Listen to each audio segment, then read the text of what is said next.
This is the third example of differentiating an integral defined function, and it's a very nice one to deal with, and we'll look at why that's the case just now.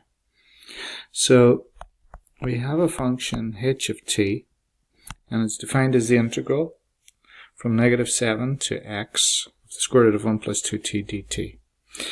Now, what you need to note here is that this bottom limit is a constant.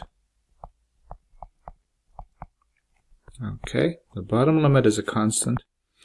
The top limit is x. Simply x. Just x. Okay? Just x. Okay? It's not, for example, 2x. It's not x squared. It's not negative x. None of those. It's just x.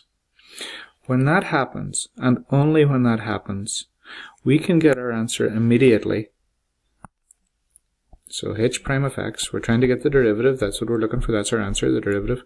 We can get our answer immediately under these circumstances. Bottom limit is a constant, top limit is just x, by simply replacing the dummy variable in here. So our final answer is just 1, the square root of 1 plus 2, remove the dummy variable, put in x.